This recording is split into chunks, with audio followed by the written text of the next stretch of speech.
نبی کریم صلی اللہ تعالی علیہ وسلم نے ارشاد فرمایا 3 لوگ ہیں جنہیں دیکھ کے رب مسکراتا ہے۔ یا رسول اللہ صلی اللہ علیہ وسلم وہ کون کون سے؟ تو محبوب فرمانے لگے ایک وہ بندہ ساری مخلوق سوئی ہے، آدھی رات ہے، رات کا پچھلا پہر ہے، اس نے اٹھ کے وضو کر لیا، مصلی پہ کھڑا ہو گیا خدا کی یاد میں، فرمایا اسے دیکھ کے رب مسکراتا ہے جو اس کی شان کے لائق ہے۔ مسکراتا ہے اللہ، یہ تو سونے کا ٹائم تھا، یہ تو گہری نیند آنے کا وقت تھا، رات کا پچھلا پہر، رات پوے تے بے درداں نو نیند پیاری آوے تے درد منداں نو یاد سجن دی ستیاں بھی آن جگاوے، اور ساون کی کالی راتوں میں جب بوندا باندی ہوتی ہے وہ راتوں کو اٹھ اٹھ روتے ہیں جب خلقت ساری سوتی ہے، اللہ مسکراتا ہے۔ اور سننا میرے بھائی، میرے نبی پاک صلی اللہ تعالی علیہ وسلم فرماتے ہیں جب مسلمان نماز کے لیے صفیں بناتے ہیں نا، ترتیب لگ رہی ہوتی ہے، اب اللہ کی بارگاہ میں کھڑے ہوں گے، قیام کریں گے، رکوع کریں گے، سجود کریں گے، فرمایا جب مومن صفیں بناتے ہیں تو رب دیکھ کے مسکراتا ہے،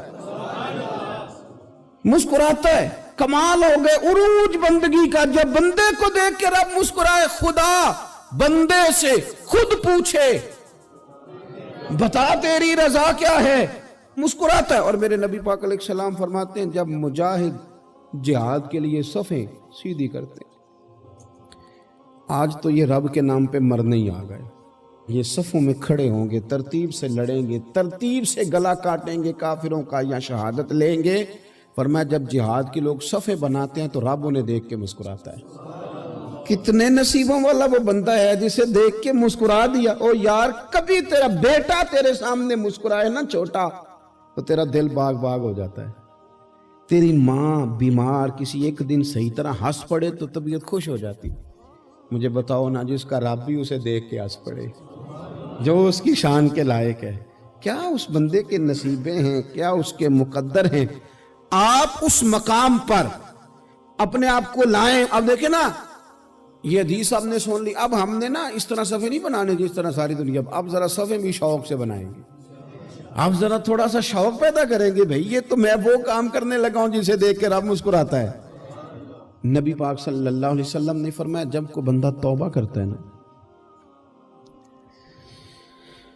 ہم توبہ کا رٹا لگاتے ہیں، یا اللہ میری توبہ یا اللہ۔ اور توبہ کا تو مطلب یہ ہے کہ پچھلے گناہوں سے پکی توبہ، آج کے بعد یہ غلطی نہ کرنے کا پکا وعدہ۔ تو نے ساری شب برات رو کے گزاری ہے، بتا سویرے جھوٹ جوڑنے کا ارادہ ہے تیرا، آج کے بعد رشوت تو نہیں نہ لے گا، ملاوٹ تو نہیں نہ کرے گا، یہ توبہ ہے۔ اور اگر سارے کام اسی طرح کرنے تو پھر یہ توبہ کا رٹا ہے، جتنا مرضی لگاؤ۔ حضرت علی بن ربیعہ رضی اللہ تعالیٰ عنہ فرماتے میں مولا علی کے ساتھ تھا، مقام حرہ کی طرف جا رہے تھے، حضرت علی نے ہاتھ اٹھا کے دعا مانگی ہماری تعلیم کے لیے، ورنہ حضرت علی ہم صحابہ کو محفوظ عن الخطا تو مانتے ہیں نا، ہاتھ اٹھا کے کہا اے اللہ ہمارے گناہ بخش دے، تیرے علاوہ کوئی معاف کرنے والا نہیں۔ اور پھر حضرت علی آسمان کی طرف دیکھا اور دیکھ کے نا حضرت علی بن ربیعہ کو تو مسکرائے۔ حضرت علی بن ربیعہ کہنے لگے حضور مسکرائے کیوں ہو؟ فرمانے لگے ایک دن میں حضور کے ساتھ اسی طرح آیا تھا، اسی طرح حضور نے دعا فرمائی تھی ہماری تعلیم کے لیے، اور پھر حضور مجھے دیکھ کے مسکرائے تھے اور فرمایا جب کوئی بندہ رب کی بارگاہ میں اس طرح استغفار کرتا ہے تو رب مسکراتا ہے، اور مسکرا کے فرماتا دیکھ لو میرے بندوں کو پتا ہے کہ میرے علاوہ معاف کرنے والا کوئی نہیں، انہیں پتا ہے، تم اس کی بارگاہ میں رجوع تو لاؤ، آؤ تو صحیح دو آنسو لے کر۔ اقبال کہتے ہیں کہ موتی سمجھ کے شان کریمی نے چن لیا، قطرے دو گرے میرے ار کے انفال کے، دو میں نے آنسو بہائے تھے تو اس کے کرم نے تو موتی سمجھ کے چن لیا۔ سنو نا حضور اس استغفار کو، اللہ کو یار رات کو توبہ کر کے سونا چاہیے ہمیں، کچھ غلطیاں ہم کرنا نہیں چاہتے پر ہم سے ہو جاتی ہیں، کچھ دل ہم توڑنا نہیں چاہتے پر وہ ٹوٹ جاتے ہیں، ہماری مجبوری ہوتی ہے ٹوٹ جاتے ہیں۔ رات کو اس کی بارگاہ میں ہاتھ باندھ کے کشکول طلب دراز کر کے خوب استغفار پڑھنا چاہیے کہ مالک بندے ہیں نا کیا کریں، نفس کا ساتھ ہے، دنیا کا ساتھ ہے، خواہشات نفسانیہ، مالک معاف کر دے، درد سے توبہ، رسم نہ ہو، کہانی نہ ہو،